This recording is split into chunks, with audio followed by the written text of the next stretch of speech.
Amen et bienvenue au culte de transformation de ce dimanche 21 avril de l'an de grâce 2024. Je suis votre hôte, le pasteur Ske. Très rares sont les victoires qui sont dues au hasard. J'ai envie de dire qu'en général, les victoires sont le résultat d'une préparation. À grande victoire, grande préparation. Et les grandes préparations, elles, se font souvent au péril de la vie. C'est ce que les grands athlètes ressentent lorsqu'ils repoussent leurs limites. Des fois, ils repoussent leurs limites jusqu'à atteindre les frontières de la mort. Sentir que l'on produit un grand effort, savoir que son cœur bat la chamade. Sentir que si je continue de courir, je risque une rupture de tendon ou une rupture musculaire. Sentir que là, je frôle un malaise si je poursuis. Et oui, cette sensation de frôler la mort alors que l'on se prépare à une rencontre, alors que l'on se prépare à un événement majeur, c'est la leçon que Jésus voulait enseigner à ses disciples lorsqu'il leur a dit « Passons de l'autre bord de la mer ». Il y a un passage qui est une préparation pour ce qui va suivre. Lors de ce passage, le Seigneur apprend à ses disciples qu'il est essentiel de renoncer à la peur et de maintenir la foi en toutes circonstances. Renoncer à la peur parce que lorsqu'on a l'assurance que Dieu est de notre bord et qu'il est embarqué avec nous dans cette histoire, alors nous n'avons pas à avoir peur. La Bible déclare que voici, vous marcherez sur les serpents et les scorpions et sur toute la puissance de l'ennemi et rien ne vous nuira. Alors il n'est pas question d'avoir peur et maintenir la foi en toutes circonstances parce que l'on sait que Dieu fera. Dieu le fera. Dieu est capable de faire. Tout ce qu'il dit, il le fera. Alors, avant de poursuivre dans cette deuxième partie de Péril en mer, nous allons faire ce qui est juste devant notre Dieu, c'est-à-dire que nous prions. Abba Père, nous te bénissons de ce que tu rends les temps et les circonstances favorables pour l'édification de ce jour. Père, nous voici à tes pieds, l'oreille tendue pour écouter et recevoir. Ouvre notre entendement. Prépare-nous à nos victoires futures. Ôte de nous la peur. Apprends-nous à garder la foi en toutes circonstances. Nous te remercions, Seigneur, pour les personnes qui nous reçoivent. Nous te remercions, Seigneur, pour les cœurs bien disposés. Nous te remercions aussi, Seigneur, pour la compréhension que tu donnes. Que la gloire te revienne. Dans le précieux nom de Jésus, nous avons ainsi prié. Et nous disons Amen. Que s'est-il passé de l'autre côté de la rive? Nous allons lire dans Marc 5, à partir du verset 1er. Ils arrivèrent à l'autre bord de la mer, dans le pays des Gadaréniens. Aussitôt que Jésus fut hors de la barque, il vint au-devant de lui un homme, sortant des sépulcres, et possédé d'un esprit impur. Cet homme avait sa demeure dans les sépulcres, et personne ne pouvait plus le lier, même avec une chaîne. Car souvent il avait eu les fers aux pieds et avait été lié de chaînes. Mais il avait rompu les chaînes et brisé les fers. Et personne n'avait la force de le dompter. Verset 5. Il était sans cesse nuit et jour dans les sépulcres et sur les montagnes, criant et se meurtrissant avec des pierres.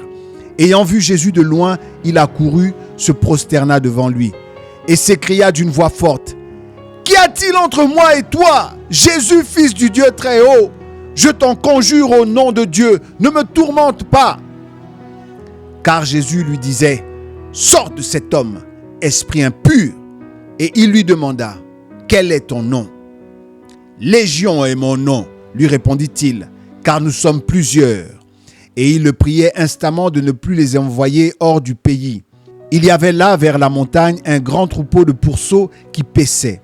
Et les démons le prièrent, disant: « Envoie-nous dans ces pourceaux afin que nous entrions en eux. » Il le leur permit.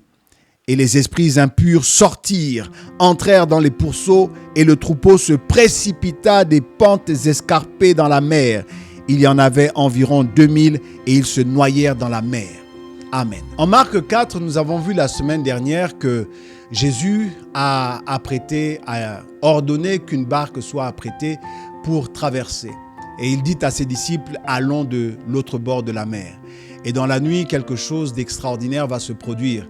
Il y a un tourbillon qui va se lever en pleine mer et générer des flots d'eau qui vont entrer dans la barque au point où les disciples vont crier à Jésus qui dormait pour le réveiller en disant « Mais nous sommes en train de périr ». Et nous avions dit la semaine dernière que au travers ce tourbillon et la force des eaux, Jésus les préparait à affronter ce qui devait se produire de l'autre côté, de l'autre rive, de l'autre bord de la mer. Et qu'est-ce qui de l'autre côté de la mer ressemblait à ce tourbillon et à ces flots agités? En me posant cette question, je me suis intéressé à la description que l'évangéliste Marc fait de cet homme. Et ce que nous allons faire tout de suite, c'est essayer de regarder dans cette description qui est assez précise. Nous allons regarder dans cette description qu'est-ce qui peut ressembler à la nature du tourbillon et qu'est-ce qui peut ressembler à la nature de la force des flots. La leçon que Jésus voulait apprendre à ses disciples dans le passage, c'était de les emmener à reconnaître en territoire possédé, en territoire occupé. Je parle d'un territoire occupé spirituellement, en présence de forces spirituelles. Comment discerner la nature des éléments? C'était cela, à mon avis. Et comment être sûr qu'il s'agissait de cela? Regardons la description que Marc en fait. Le verset 2 de Marc 5 nous présente la situation de cet homme comme étant un fou possédé d'un esprit impur. Les versets d'après, les versets 3 et 4, nous présentent cet homme comme étant tellement fort qu'il était indomptable. Et oui, les gens de la contrée ont essayé d'attacher ses pieds et ses mains avec des chaînes et des fers. Et l'évangéliste nous dit qu'il était tellement fort qu'il arrivait à briser les chaînes, à rompre les fers. Personne n'arrivait à le dompter. Cette force qui nous est présentée par l'évangéliste, je l'associe à la force de la mer, à la force des vagues, à la force des flots.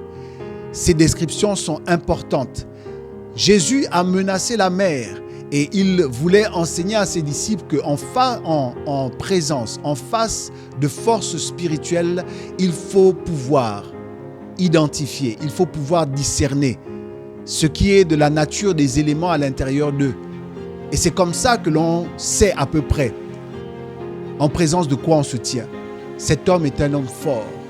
Et sa force ici est comparable aux vagues de la mer qui sont indomptables.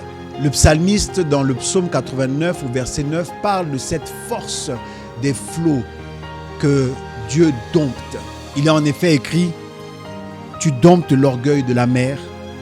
Quand ces flots se soulèvent, tu les apaises. » À partir du verset 5, là, l'évangéliste gonfle le trait de caractère sur ce qui peut s'apparenter au mouvement du vortex, au tournoiement du vent.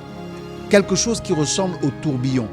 Lisons un peu, à partir du verset 5, la description que l'évangéliste en fait. Il est écrit, il était sans cesse, de manière permanente, de manière ininterrompue, jour et nuit, dans les sépulcres et sur les montagnes, criant et se meurtrissant avec des pierres. Le mouvement sans cesse, jour et nuit, faisant la même action, cela renvoie justement à ce mouvement cyclique, au fait de tourner sur soi-même, de refaire les mêmes choses. Or, lorsque ce trait de caractère se produit dans la vie d'un individu, avec une fréquence qui est ininterrompue, le Seigneur apprend à ses disciples qu'il faut reconnaître là quelque chose de la nature du tourbillon. Vous vous rappelez la semaine dernière que nous avons parlé du vortex qui était produit par la rencontre de deux masses d'air de même température ou de même force qui finissaient par tourner sur elles-mêmes en se rencontrant. Je me suis rappelé de cette définition et en regardant dans le détail, j'ai vu que cet homme habitait dans les sépulcres. Les sépulcres, c'est le nom donné au cimetière à l'époque. Et je me souviens que lorsqu'on était petit, on nous racontait des histoires, des manifestations surnaturelles qui se produisaient dans les cimetières. Il y avait notamment des feux follets. Les feux follets, ce sont des espèces de boules de feu que l'on prenait pour des étoiles filantes qui passaient dans les cimetières. Et puis, il y avait aussi des tourbillons. On nous racontait que dans le désert, que dans les cimetières, il y avait des tourbillons qui se levaient et que ces tourbillons étaient en fait des esprits qui se déplaçaient. Cet homme habitait dans les sépulcres. Il avait quitté le milieu des hommes. Il n'avait pas sa maison au milieu des hommes. Il avait sa maison au milieu des esprits morts. Mais un détail que l'évangéliste donne, c'est que cet homme se déplaçait entre ciel et terre. Oui, il était tantôt dans les sépulcres et puis tantôt au sommet des montagnes. Et ce mouvement de descente et de montée était permanent, était cyclique. Un coup, il était dans des choses très mortuaires et à un autre moment, il était très haut dans les choses de l'esprit. Et ce mouvement permanent entre les choses terrestres et les choses aériennes, les choses spirituelles, de manière permanente, c'est traduit un peu ce qui se passe. Alors, je ne suis pas un expert, je ne suis pas un psychologue, mais ce mouvement permanent entre les choses abstraites et les choses concrètes, entre les choses irréelles et les choses réelles, entre les choses terrestres et les choses atmosphériques, aériennes, démontre une certaine instabilité de l'esprit, une certaine instabilité du mindset. L'esprit n'arrive pas à se stabiliser quelque part. Il est dans ce mouvement permanent entre le haut et le bas. Quelle superbe description de ce qu'est la psychologie, de ce que c'est que la nature même de l'esprit. Et l'évangéliste nous écrit cela d'une manière simple, à nous de le comprendre. Si vous avez déjà été confronté à des personnes qui perdent l'esprit ou qui perdent le sens, vous savez que cette description entre ciel et terre est quelque chose de vrai. Vous savez, les personnes qui perdent le sens sont parfois en train de vous parler des personnes décédées. Parfois, dans ce que ces personnes disent, on a l'impression que ce sont des médiums. Elles ont la possibilité de dire ce que les morts disent, être un moment en présence des personnes défuntes,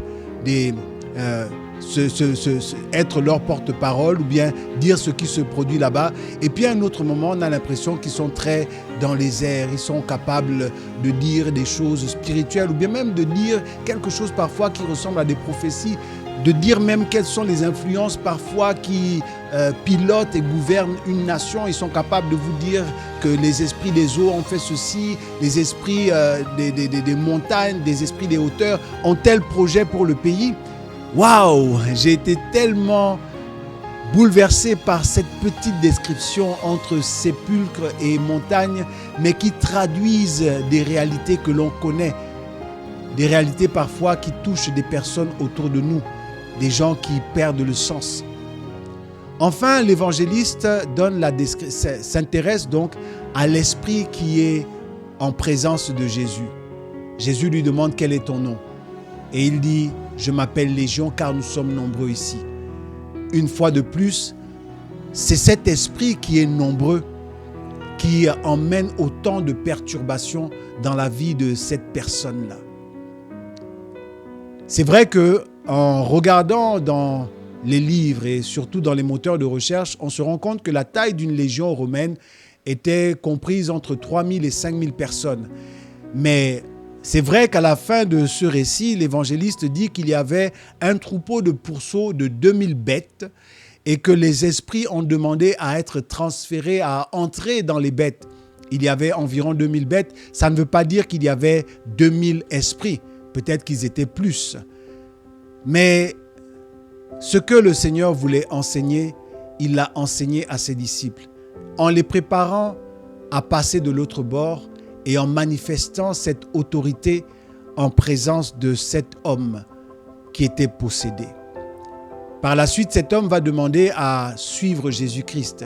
Et Jésus va lui dire non, reste dans ta patrie et annonce ce que Dieu a fait pour toi. Waouh! Il y avait donc ici un homme d'une très grande nature. Il y avait un évangéliste capable d'évangéliser toute la contrée de Gadara. Gadara veut dire la récompense vient à la fin. Cette contrée a vu une grande lumière les éclairer en la présence de Jésus. Et cet homme qui était un évangéliste potentiel, qui avait la force et qui avait finalement quelque part la révélation des choses entre terre et ciel, cet homme-là, une fois qu'il a été délivré, il a été un gagneur d'âme d'une qualité rare. Et c'est comme ça, à cause de la destinée que le Seigneur réserve à chaque être humain, une destinée glorieuse, que les esprits impurs ont décidé de prendre la vie de cet homme en siège et de le malmener. Mais gloire soit rendue à notre Seigneur de ce qu'il est venu délivrer les captifs. Si tu as écouté le message de ce jour et que quelque part en regardant ta vie, tu vois qu'il y a ce cycle-là, comme un tourbillon de mauvaises choses qui se produisent, où tu es en train de crier et en train de te meurtrir avec des pierres. C'est quoi les pierres? Ce sont les mauvaises pensées que l'on a, les pensées accusatoires. Lorsque l'on est en train de se dire « tout est ma faute »,« oh, encore les choses de mon corps, pourquoi je porte la poisse? Pourquoi c'est toujours à moi que les mauvaises choses arrivent ?» C'est comme des pierres, c'est comme une autoflagellation. On se frappe avec cette mauvaise conscience. Comme cet homme se meurtrissait avec les pierres qu'il prenait. Ce sont là, bien souvent, des traits caractéristiques d'une possession ou bien de quelque chose qui est dysfonctionnel dans notre mindset. Nous avons besoin d'une transformation à ce niveau. Si tu as écouté ce message, sache que celui qui a la capacité de rendre libres les opprimés et les captifs, il te parle en ce jour. Et en ce jour, si tu le reçois dans ta vie, tu peux être totalement délivré de cette situation. Si tu sens que ta vie est occupée par comme des flots et que même ta conscience, ta volonté est subjuguée par des choses qui te dépassent, sache que celui qui délivre est présent. Abba Père, nous te remercions pour cette bonne nouvelle, pour cette leçon. Emmène-nous à manifester cette gloire. Rends-nous capables de ne plus avoir peur et de maintenir la foi en toutes circonstances pour être un canal de bénédiction auprès de ceux qui nous reçoivent et auprès de ceux qui se retrouvent soit enchaînés ou qui se retrouvent soit tourmentés. Béni sois-tu pour cette bonne nouvelle. Alors, Magen poursuit le challenge d'augmenter la taille de ses abonnés sur la chaîne YouTube. Merci à ceux qui continuent de nous rejoindre et merci à ceux qui partagent, commentent et like nos contenus. Nous prions véritablement que la bénédiction de Dieu soit avec vous dans vos maisons. C'était aujourd'hui la fin de Péril en mer, partie 2 est fin. Et nous nous disons à la semaine prochaine pour d'autres édifications, pour d'autres moyens de connaître les crises qui nous entourent et d'en sortir victorieux par le beau nom de Jésus-Christ. Je suis votre hôte, le pasteur Ske, et c'était ma grâce et mon privilège en ce jour de vous apporter cette bonne nouvelle de la part du Seigneur Jésus-Christ. Amen. Je te dis merci.